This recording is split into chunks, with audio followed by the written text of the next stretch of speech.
ఆధ్యాత్మికంగా ఎదగటానికి ప్రయత్నిస్తున్న నిబద్ధత గల ప్రతి సాధకుడి ముందు నా శిరస్సు వంచి మీ పాదాల దగ్గర ఉంచి నమస్కరించుకుంటూ ఇవాల్టి ఈ వివేకామృతానికి, ఈ జ్ఞానోపాసనకి స్వాగతం, సుస్వాగతం.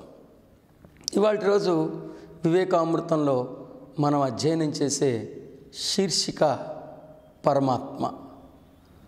పరమాత్మ అన్న అంశం మీద సమగ్రమైన అవగాహనలు పొందే ముందు మనం we will also learn something grander, something beautiful, something which is very important. పరమాత్మ అన్న అంశం మీద సమగ్రమైన అవగాహనలు పొందే ముందు మనం మరొక అంశాన్ని కూడా తెలుసుకుందాం. ఇప్పుడు నేను చెప్పబోయే అంశాన్ని ఎప్పుడు మీరు మర్చిపోవద్దు దయచేసి. Please never ever forget this beautiful concept. Please never ever forget this beautiful knowledge. Success in life is not success of life. జీవితంలో గెలవటం వేరు, జీవితాన్ని గెలవటం వేరు. జీవితంలో గెలవటం అంటే మనం ఒక పాత్రని పోషిస్తున్నాం, ఆ పాత్ర రీత్యా ఒక వృత్తిని చేపట్టాం, ఆ వృత్తిలో మంచి పేరు తెచ్చుకోవటం, ఆ వృత్తిలో మంచి ధనాన్ని సంపాదించుకోవటం, మంచి కీర్తి ప్రతిష్టలను సంపాదించుకోవటం. The success in character. జీవితంలో గెలవటం అంటే జీవితంలో గెలవటం వేరు, జీవితాన్ని గెలవటం వేరు. అంటే ఏ ఆధ్యాత్మిక లక్ష్యంతో ఈ జన్మను ఎంచుకున్నామో ఆ ఆధ్యాత్మిక లక్ష్యాన్ని నెరవేర్చుకోవడానికి నిజాయితీగా ప్రయత్నించడమే జీవితాన్ని గెలవటం అంటే. ఇప్పుడు ధీరుభాయ్ అంబానీ గారు ఉన్నారనుకోండి, అంటే మీకు అర్థమయ్యేటట్టు చెప్పడానికి ఉదాహరిస్తున్నా. ధీరుభాయ్ అంబానీ గారు ఉన్నారనుకోండి, వారు జీవితంలో గెలిచారు అని చెప్పవచ్చు. స్వామి వివేకానంద ఉన్నారనుకోండి, వారు జీవితాన్ని గెలిచారు అని చెప్పవచ్చు. మనం ఇంకో అంశాన్ని కూడా తెలుసుకుందాం. జీవితాన్ని గెలవాలంటే జీవితంలో ఓడిపోవాల్సిన అవసరం లేదు. అంటే మనం జీవితాన్ని గెలుద్దాం, జీవితంలోనూ గెలుద్దాం, సవ్యసాచులుగా వ్యవహరిద్దాం. ఈ అంశాన్ని మరొకసారి చెప్తున్నా, సాధకులు శ్రద్ధగా శ్రవణం చేయండి. జీవితంలో గెలవటం వేరు, జీవితాన్ని గెలవటం వేరు. జీవితంలో గెలవటం అంటే మనం ఒక వృత్తినో, ఉద్యోగాన్నో, వ్యాపారాన్నో చేస్తే ఆ వృత్తిలో గెలుపు సాధించడాన్ని, ఆ వృత్తిలో పేరు ప్రఖ్యాతలను తెచ్చుకోవటాన్ని, ఆ వృత్తిలో మనం అనుకున్న కార్యాన్ని చేపట్టడాన్ని, ధనాన్ని సంపాదించడాన్ని జీవితంలో గెలవటంగా భావించవచ్చు. కానీ జీవితాన్ని గెలవటం వేరు. అంటే ఏ ఆధ్యాత్మిక లక్ష్యంతో అయితే ఈసారి ఈ జన్మను ఎంచుకున్నామో ఆ ముఖ్యమైన ఆధ్యాత్మిక లక్ష్యాన్ని నెరవేర్చుకోవటానికి నిజాయితీగా ప్రయత్నించటం, ఆ ఆధ్యాత్మిక లక్ష్యాన్ని సఫలీకృతంగా నెరవేర్చుకోవటమే జీవితాన్ని గెలవటం అంటే. అంటే మన ఆధ్యాత్మిక ఆర్తి తీరిపోయినప్పుడు జీవితాన్ని గెలిచినట్టు, మన ఆధ్యాత్మిక లక్ష్యాలు నెరవేర్చబడినప్పుడు జీవితాన్ని గెలిచినట్టు. మనం మన మస్తిష్క క్షేత్రం నిండా అద్భుతమైన దివ్య జ్ఞానాన్ని అనుష్ఠానం చేసుకుని మస్తకాలయాన్ని గ్రంథాలయంగా, జ్ఞాన గ్రంథాలయంగా తీర్చిదిద్దుకున్నప్పుడు జీవితాన్ని గెలిచినట్టు. అందుకనే మనం జీవితంలో గెలవటం వేరు, జీవితాన్ని గెలవటం వేరు అని అర్థం చేసుకుందాం. Success in life is not success of life. జీవితాన్ని గెలవటానికి జీవితంలో ఓడిపోవాల్సిన అవసరం ఏం లేదు సుమా. మరి ముఖ్యంగా ఈ జ్ఞానోపాసనని శ్రవణం చేస్తున్న యువకులు ఈ విషయాన్ని గుర్తుపెట్టుకోవాలి. నేను జీవితాన్ని గెలవటం కోసం జీవితంలో ఓడిపోయానని చెప్పద్దు. ఎందుకంటే జీవితాన్ని గెలవటానికి జీవితంలో ఓడిపోవాల్సిన అవసరం లేదు. మనం జీవితాన్ని గెలుద్దాం, జీవితంలోనూ గెలుద్దాం. అంటే మన ఆధ్యాత్మిక జీవితాన్ని అద్భుతంగా తీర్చిదిద్దుకుందాం, మన భౌతికమైన జీవితాన్ని కూడా అద్భుతంగా మనం తీర్చిదిద్దుకుందాం, సవ్యసాచులుగా ముందుకెళ్దాం. మరి జీవితాన్ని గెలిచే నేపథ్యంలో పరమాత్మ అన్న అంశం ఎంతో ముఖ్య భూమికని పోషిస్తుంది. అందుకనే ఆ పరమాత్మ అన్న అంశం మీద సమగ్రమైన అవగాహన తెలుసుకునే ప్రయత్నం చేద్దాం. మనలో 3 అంతర్విభాగాలు ఉంటాయని అర్థం చేసుకోవాలి. We have 3 beautiful faculties which are very much inherent within us. First of all, we should realize that there are 3 faculties which are very much inherent within us.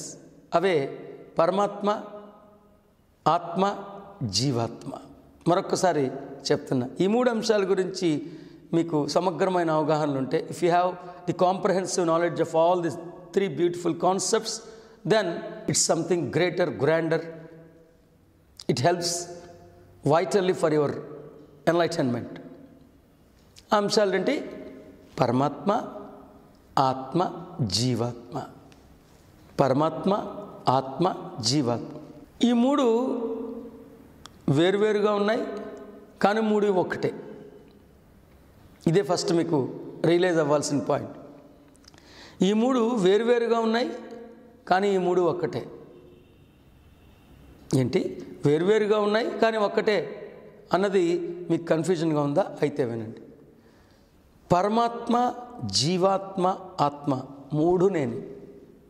కానీ ఒక్కొక్క నిర్దిష్టమైన స్థితిలో ఒక్కొక్క స్థూల ధర్మాన్ని అభివ్యక్తీకరిస్తున్నప్పుడు ఆ స్థూల ధర్మాన్ని పరిగణించి దాన్ని పరమాత్మగా, జీవాత్మగా, ఆత్మగా విశ్లేషించవచ్చు.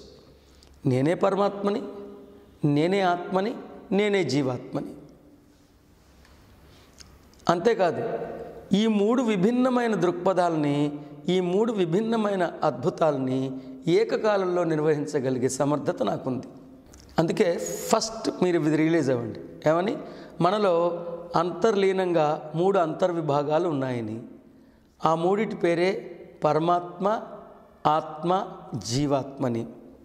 నిజానికి పరమాత్మ, ఆత్మ, జీవాత్మ 3 వేరువేరుగా లేవని, ఆ 3 నేనేనని ఒక్కొక్క నిర్దిష్టమైన అభివ్యక్తీకరణ చేస్తున్నప్పుడు ఆ అభివ్యక్తీకరణని పరిగణించి వాటిని పరమాత్మ, జీవాత్మ, ఆత్మగా గుర్తిస్తున్నామని. పరమాత్మగా, జీవాత్మగా, ఆత్మగా నేను ఏకకాలంలో జీవించగలిగే అతుల్యమైన సామర్థ్యం కలిగి ఉన్నవాడిని అర్థం చేసుకోండి. మరి ఇంతకీ పరమాత్మ అంటే ఏంటి? మూలం. తానే మూలాన్నన్న ఎరుకలో ఉంటూ మూలమన్న స్థితిలో స్థితమై మూలమే మూలము గురించి అధ్యయనం చేయటాన్ని పరమాత్మ అంటారు. మూలం తానే మూలమన్న ఎరుకలో కొనసాగుతూ, తానే మూలమన్న స్థితిలో కూడా కొనసాగుతూ మూలమే మూలము గురించి అధ్యయనం చేయటాన్ని పరమాత్మ అంటారు. మూలం తాను మూలమన్న స్థితి నుండి పూర్తిగా వేరుపడిపోయి తానే మూలమన్న ఎరుకని సైతం పూర్తిగా త్యజించి మూలం నుండి వేరుపడిపోయిన మూలం గురించి అధ్యయనం చేయటాన్ని జీవాత్మ అంటారు. అంటే పరమాత్మ నుండి వేరుపడిపోయిన ఆత్మని జీవాత్మ అంటారు. పరమాత్మ నుండి వేరుపడిపోయిన అంశాన్ని జీవాత్మ అంటారు. మరి ఆత్మ అంటే ఏంటో కూడా తెలుసుకుందాం. ఆత్మ అంటే తన నుంచి వేరుపడిపోబోతున్న మూలం ఎలాంటి ప్రమాదకరమైన పరిస్థితుల్ని ఎదుర్కోబోతుందో ముందుగానే గ్రహించి తన తనాన్నంతా రంగరించి, తన వైభవాన్నంతా రంగరించి తన నుంచి వేరుపడిపోబోతున్న జీవాత్మలో పొందుపరిస్తే జీవాత్మలో పొందుపరచబడిన పరమాత్మ తనాన్ని ఆత్మ అంటారు. ఇది కాస్త క్లిష్టంగా ఉన్న అర్థం చేసుకోండి. నేను మీకు చక్కటి దృష్టాంతాలు చెప్పి దాన్ని క్లారిఫై చేసే ప్రయత్నం కూడా చేస్తా. మూలం తానే మూలమన్న ఎరుకలో కూడా కొనసాగుతూ, తానే మూలమన్న నిజస్థితిలో కూడా కొనసాగుతూ మూలమే మూలం గురించి అధ్యయనం చేయటాన్ని పరమాత్మ అంటారు.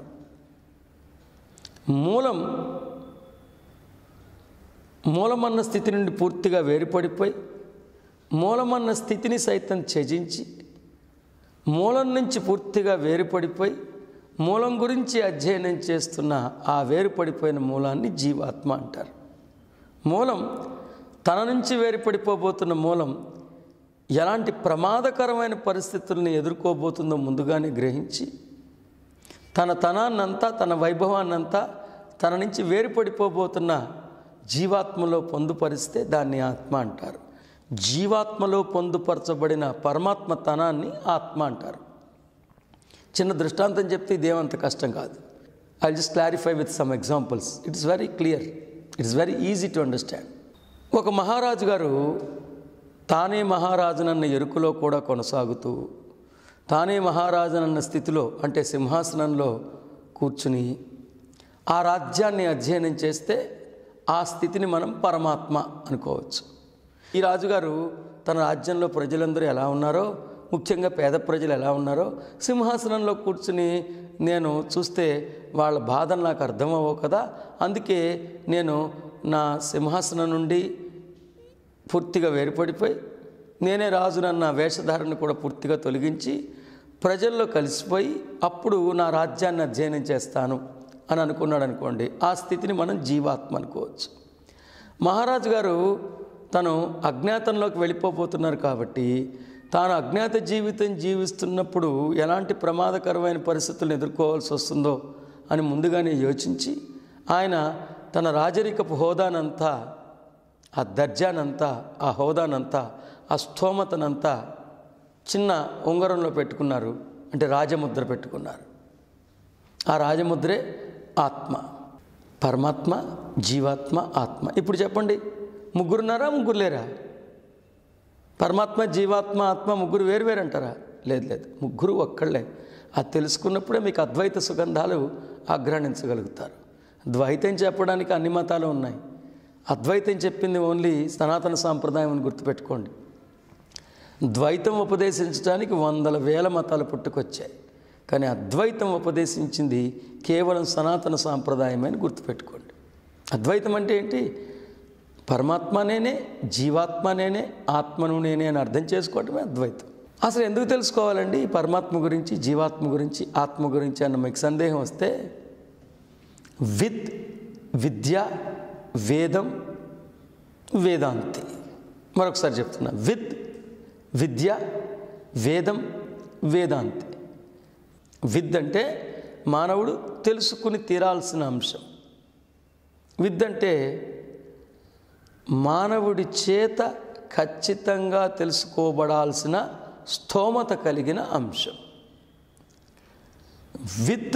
పరమాత్మే సుమా. ఎందుకంటే విద్య ఆ అంశం గురించి సమగ్రమైన అవగాహనలు విద్య. ఆ అవగాహనలన్నీ శాస్త్రీయంగా గ్రంథస్థమైతే వేదం. అది అర్థం చేసుకున్నవాడు వేదాంతి. మానవుడు ఖచ్చితంగా తన నిజ జీవితంలో తెలుసుకుని తీరాల్సిన అంశం పరమాత్మ.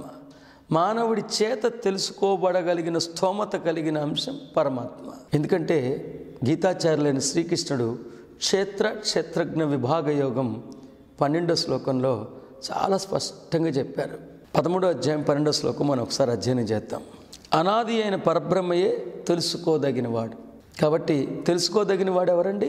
అనాది అయిన పరమాత్మయే తెలుసుకోగలిగినవాడు.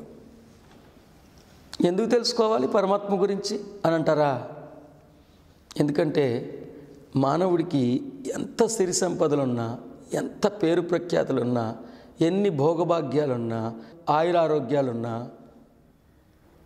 కేవలం పరమాత్మ అన్న ఈ అంశం మాత్రమే మోక్షప్రదాత. కేవలం పరమాత్మ అన్న ఈ అంశం మాత్రమే ఆనందప్రదాత. కేవలం ఆనందాన్ని ఇవ్వగలిగే స్థోమత పరమాత్మకి మాత్రమే ఉంది. మిగతావన్నీ సంతోషాన్ని ఇవ్వగలిగితే ఇవ్వచ్చేమో, కానీ మానవుడికి ఆనందాన్ని ఇవ్వగలిగే స్థోమత కేవలం పరమాత్మ అన్న అంశానికి మాత్రమే, పరమాత్మకి మాత్రమే వర్తిస్తుంది. పరమాత్మ ఆనంద ప్రదాత. పరమాత్మ, జీవాత్మ, ఆత్మ. మరి ఆత్మ యొక్క అతుల్యమైన సామర్థ్యాన్ని కూడా తెలుసుకుందామా?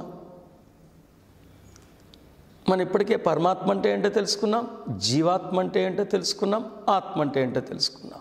మరి ఇప్పుడు ఆత్మ యొక్క అతుల్యమైన సామర్థ్యాన్ని తెలుసుకుందామా? ఏ లక్ష్యాన్ని నెరవేర్చడానికి జీవాత్మ పరమాత్మ నుండి వేరుపడిపోయిందో ఆ లక్ష్యాన్ని నెరవేరుస్తూ జీవాత్మ పరమాత్మగా కొనసాగినప్పుడు పరమాత్మ ఎంత వైభవపేతమైన స్థితిలో వెలిగిపోతూ ఉంటారో ఆ రెండు స్థితుల్ని ఏకకాలంలో అందించగలిగే అతుల్యమైన సామర్థ్యం కలిగినదే ఆత్మ.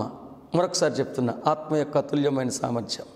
ఏ లక్ష్యాన్ని నెరవేర్చడానికి జీవాత్మ పరమాత్మ నుండి వేరుపడిపోయిందో ఆ లక్ష్యాన్ని నెరవేరుస్తూ జీవాత్మ పరమాత్మ అన్న స్థితిలో కొనసాగుతున్నప్పుడు ఎంత వైభవపేతంగా ఉండేదో ఆ వైభవాన్ని సైతం ఏకకాలంలో అందించగలిగే అతుల్యమైన సామర్థ్యమే ఆత్మ. పరమాత్మ, జీవాత్మ, ఆత్మ తెలుసుకున్నాం కదా. ఆత్మ యొక్క అతుల్యమైన సామర్థ్యాన్ని కూడా తెలుసుకున్నాం కదా. ఇప్పుడు యోగ అంటే ఏంటో కూడా తెలుసుకుందాం. జీవాత్మ తనలో నిక్షిప్తమై ఉన్న ఆత్మని, ఆత్మలో అంతర్గర్భితంగా అలరారుతున్న పరమాత్మ యొక్క సామర్థ్యాన్ని అభివ్యక్తీకరించడానికి అంతర్ముఖుడైతే, ఆత్మలో నిక్షిప్తమై ఉన్న పరమాత్మతనాన్ని అభివ్యక్తీకరించడానికి జీవాత్మ అంతర్ముఖుడు అవ్వడాన్ని యోగ అంటారు. మరొకసారి చెప్తున్నా, జీవాత్మ తనలో నిక్షిప్తమై ఉన్న తన పరమాత్మ వైభవాన్ని అభివ్యక్తీకరించడానికి ఆత్మదిశగా అంతర్ముఖుడైతే దాన్ని యోగ అంటారు. ఇవాళ రోజున మనం పరమాత్మ అంటే తెలుసుకున్నాం.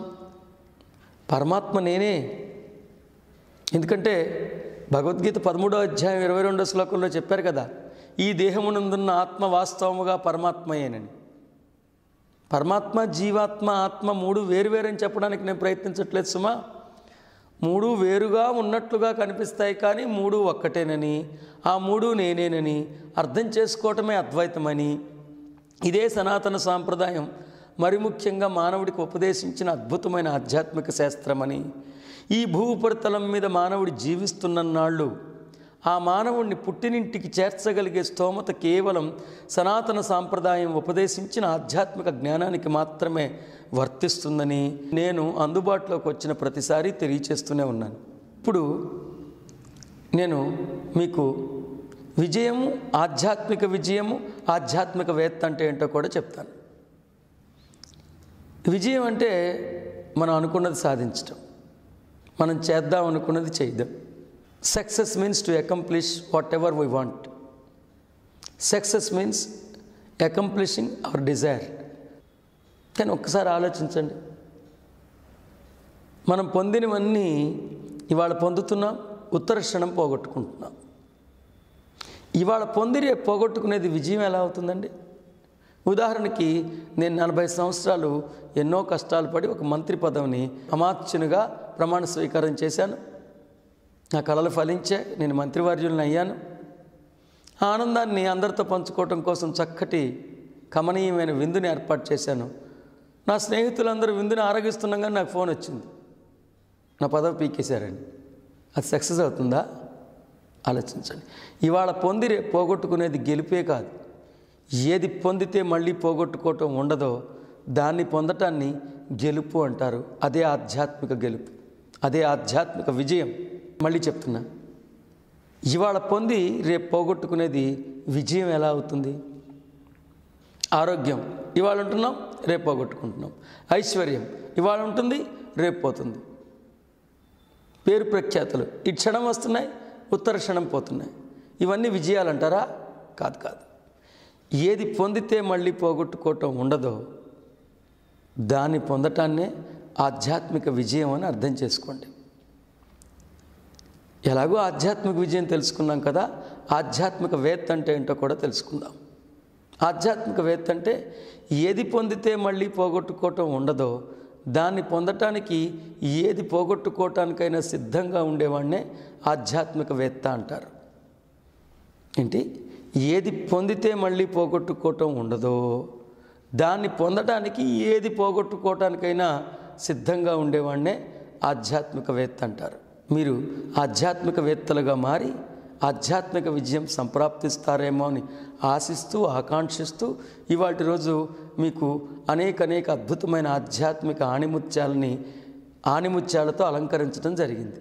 ఆ ఆణిముత్యాలే పరమాత్మ, జీవాత్మ, ఆత్మ, ఆత్మ యొక్క అతుల్యమైన సామర్థ్యం, యోగ, విద్య, వేదం, వేదాంతి. విద్ అంటే మనిషి తన నిజ జీవితంలో తెలుసుకుని తీరాల్సిన అంశం, మనిషి చేత తెలుసుకోబడగలిగే స్తోమత కలిగిన అంశం. విద్దు పరమాత్మ మాత్రమే అని భగవద్గీతలో క్షేత్రజ్ఞ విభాగ యోగం 12వ శ్లోకంలో గీతాచార్యులు ఉపదేశించారు. అంతేకాదు అదే శ్లోకంలో మనిషికి ఆనందాన్ని ఇవ్వగలిగే స్తోమత కేవలం పరమాత్మకి మాత్రమే వర్తిస్తుంది అని కూడా ఉపదేశించారు. విద్య అంటే ఆ పరమాత్మ మీద సమగ్రమైన అవగాహనలు. వేదం అంటే ఆ పరమాత్మ మీద సమగ్రమైన అవగాహనని శాస్త్రీయ దృక్పథంతో విచారించి గ్రంథస్థమైతే వేదం. అది అర్థం చేసుకున్నవాడు వేదాంతి. కాబట్టి విద్య, వేదం, వేదాంతి తెలుసుకున్నాం. Success in life is not success of life అని తెలుసుకున్నాం. జీవితంలో గెలవటం వేరు, జీవితాన్ని గెలవటం వేరు అని తెలుసుకున్నాం. జీవితాన్ని గెలవటానికి జీవితంలో ఓడిపోవాల్సిన అవసరం లేదు. జీవితాన్ని గెలుద్దాం, జీవితంలోనూ గెలుద్దాం, సవ్యసాచులుగా వ్యవహరిద్దామని కూడా మీకు తెలియచేశాను. విజయం, ఆధ్యాత్మిక విజయం, ఆధ్యాత్మికవేత్త అంటే ఏంటో తెలియచేశాను. విజయం అంటే మనం అనుకున్నది పొందటం. ఆధ్యాత్మిక విజయం అంటే ఏది పొందితే మళ్ళీ పోగొట్టుకోవటం ఉండదో దాన్ని పొందగలగటం. ఆధ్యాత్మికవేత్త అంటే ఏది పొందితే మళ్ళీ పోగొట్టుకోవటం ఉండదో దాన్ని పొందటానికి ఏది పోగొట్టుకోవటానికైనా సిద్ధంగా ఉండేవాడు. నేను నాకు తెలిసిన అత్యంత నిగూఢమైన మహిమాన్వితమైన ఈ జ్ఞానాన్ని ముద్దుగా మీకు అందించాలని ప్రయత్నమే ఈ వివేకామృతం. నేను సహజాతంగా సంస్కరించుకున్న ఈ ఆధ్యాత్మిక జ్ఞానాన్ని మీకు ముద్దగా అందించాలన్న ఒక సత్సంకల్పంతోనే నేను ఈ ప్రయత్నాన్ని కొనసాగిస్తున్నాను. నన్ను అర్థం చేసుకుంటారు కదూ, ఆధ్యాత్మికతని చులకన చేయరు కదూ, ఈ జన్మలో ఆధ్యాత్మికతకి అగ్రతాంబూలం అన్న నినాదంతో, విధి విధానంతో జీవిస్తారు కదూ. విద్యలన్నిటిలోకి ఆత్మవిద్యే రాజవిద్యని, జ్ఞానాలన్నిటిలోకి ఆత్మజ్ఞానమే మకుటాయమానమని అర్థం చేసుకుంటారు కదూ. ఈ దిశలో ఇప్పటికీ అనేక మంది మహనీయులు అద్భుతంగా జ్ఞానాన్ని ఉపదేశించారు. ఆ గురువులందరికీ శిరస్సు వంచి నమస్కరించుకుంటూ ఇవాల్టి ఈ ఆధ్యాత్మిక వివేకామృత జ్ఞానోపాసనకి స్వస్తి.